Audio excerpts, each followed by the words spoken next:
வணக்கம் நலம் தானா வியூவர்ஸ்.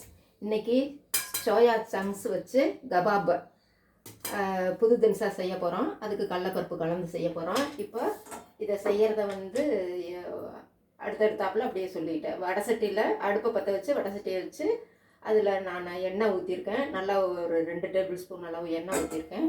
இதில் பட்டை, கிராம்பு, ஏலக்காய் நம்ம டேஸ்ட் சொல்லு அது போட்டு பட்டை, கிராம்பு, ஏலக்காய் அதை போட்டு கொஞ்சம் லேசாக வெடிச்சதுக்கப்புறம்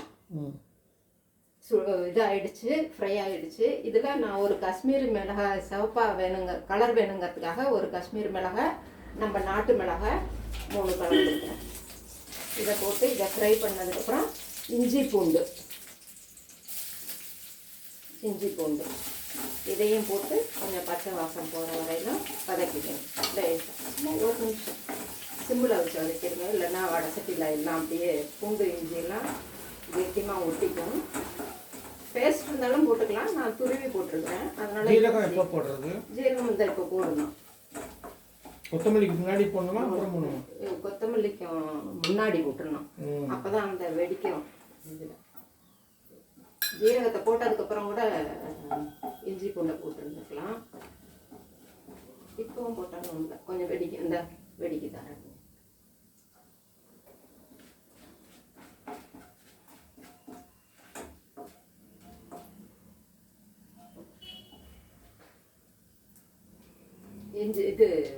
ஜீரகம் வெடிச்சதுக்கப்புறம் நம்ம கடலைப்பருப்பு, சோயா சங்க்ஸ் இது கடைசியில் இறக்க போகிற கடைசியில் போட்டு அதெல்லாம் அப்புறமேலு அரைச்சதுக்கு அப்புறமேலு.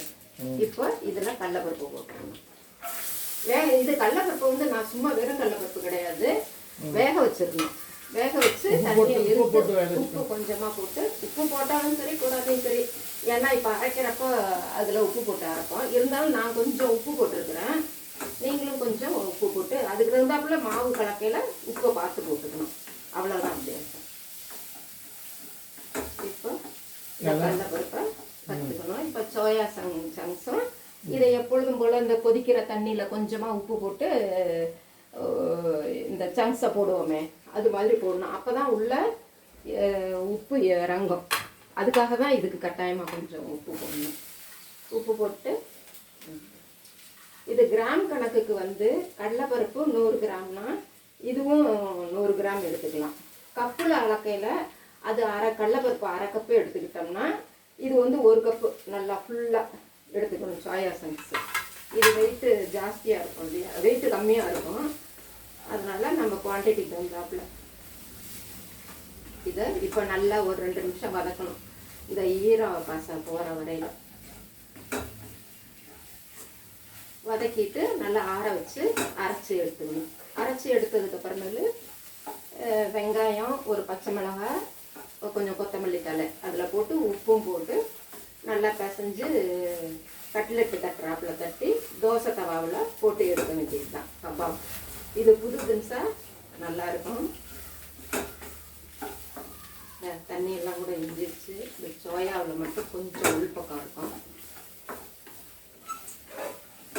தோசை தவாவில் நெய் வேணுமாலும் ஊற்றிக்கலாம், நெய்யும் எண்ணெயும் வேணுமாலும் கலந்து போட்டுக்கலாம். இதில் போட்டுக்கலாமா இப்போ? இப்போ போட்டுக்கலாம்.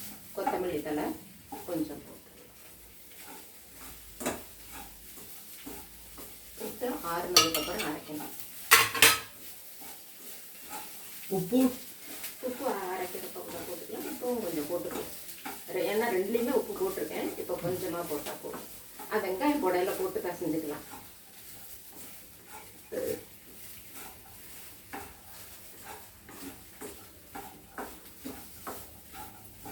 எத்தனை இப்படி வதக்கணும்? 2-3 நிமிஷம் போதும். 2 நிமிஷமே போதும், உடனே ட்ரை ஆகிடும். தண்ணி அது மட்டும் கொஞ்சம் வேகணும், அவ்வளோதான். ஏற்கனவே கடலைப்பருப்பும் வேக வச்சது தான். இந்த சோயா சங்க்ஸும் நல்லா கொதி தண்ணியில் போட்டோம்னாவே டக்குன்னு வெந்துடும், அதாவது சாஃப்ட்னஸ் கிடச்சிரும். கூட வேணுமா ஒரு 2 நிமிஷம் 1 நிமிஷம் விட்டு வைக்கலாம். இந்த சோயா சங்க்ஸ் மட்டும் 2 நிமிஷத்துலேயே வெந்துடும். தண்ணியை வடிச்சிட்டு அதுக்கப்புறம் ஒரு 2 தடவை கழுவிட்டு இது மாதிரி கலந்துட வேண்டியது தான். அது எப்பொழுதும் யூஸ் பண்ணுறாப்புல யூஸ் பண்ணுறேன். இந்த ஆஃப் பண்ணிடுறேன். இப்போ தட்டில் மாற்றி வச்சுட்டு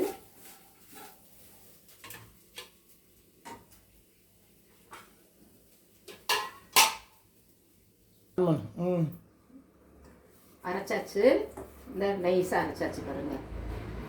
கொத்தமல்லி இப்போ இதில் வெங்காயம், நல்லா பெரிய வெங்காயம் நல்லா பெருசாக ஒன்று பொடியாக கட் பண்ணி இதில் கலந்துக்கலாம்.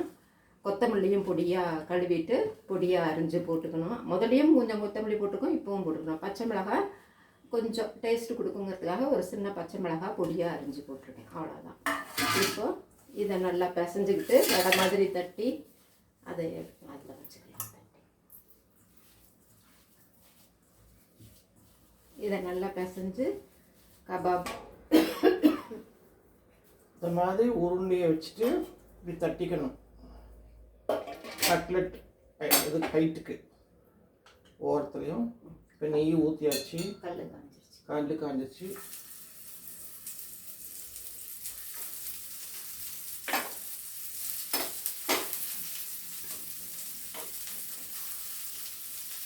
இந்த நெய் ஊற்றுங்க.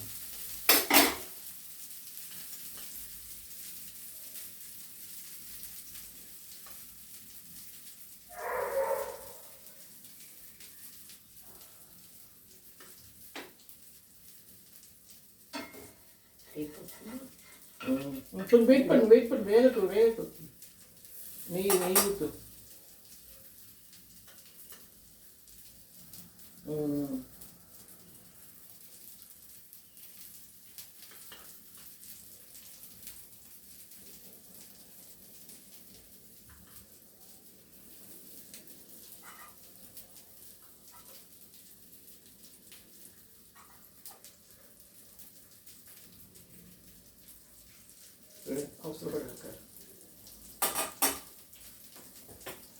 இது உள்ள வேகணும், சிம்லே தான் வேகணும்.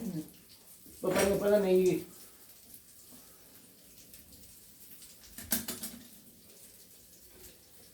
கட்லெட் இது நல்லா சாஃப்டாக நல்லா டேஸ்டியாகவும் இருக்கும்.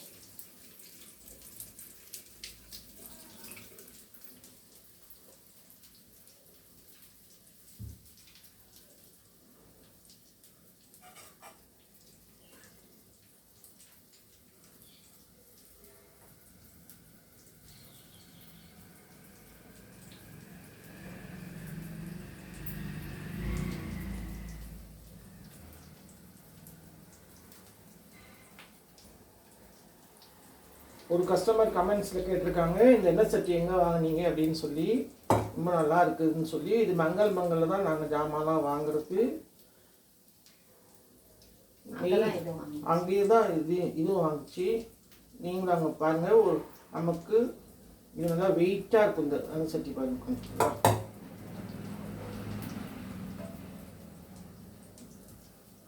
மற்ற இடத்துல வாங்கினா கொஞ்சம் தக்கையாக தெரியும். இது வந்து நல்லா வெயிட் இருக்குது. இப்போ மெதுவாக திருப்பி போடணும்.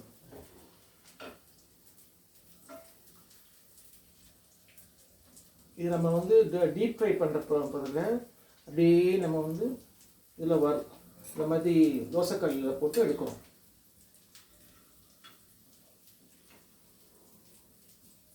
திருப்பி அந்த இது அதை எடுத்துக்கும். அந்த திருப்பி இது வச்சு அது சொன்னாலும் கேட்க மாட்டேங்க.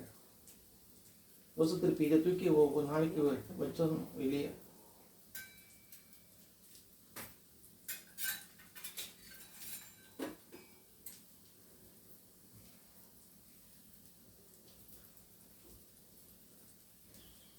நல்லா இப்போ பாருங்க, அப்படி அழகாக ஒரு கைவிடி பாருங்க.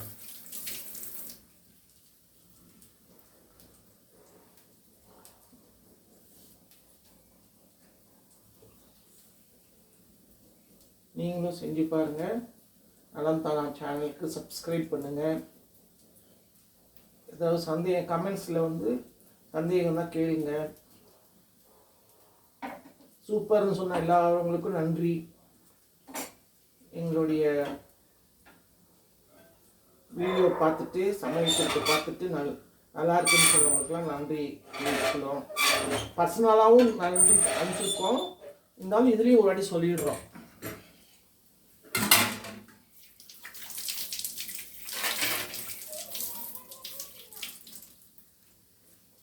நீங்கள் இந்த மாதிரி என்கரேஜ் பண்ணுறதோடு தான் நாங்களும் வந்து புது புது வீடியோ போட முடியுது.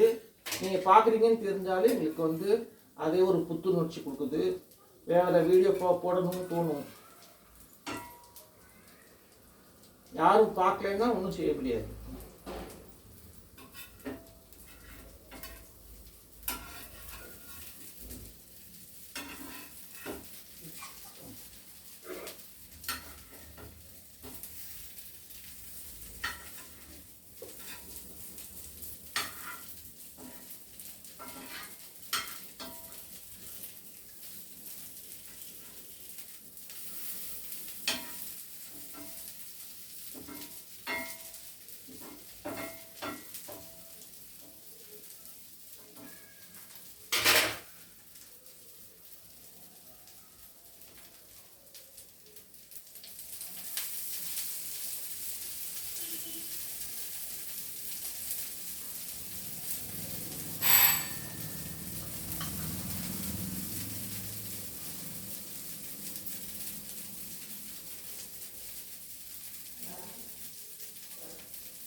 செஞ்சு எடுத்தாச்சு. ரொம்ப டேஸ்ட்டாக இருக்குது. நீங்களும் இது மாதிரி செஞ்சு பாருங்கள்.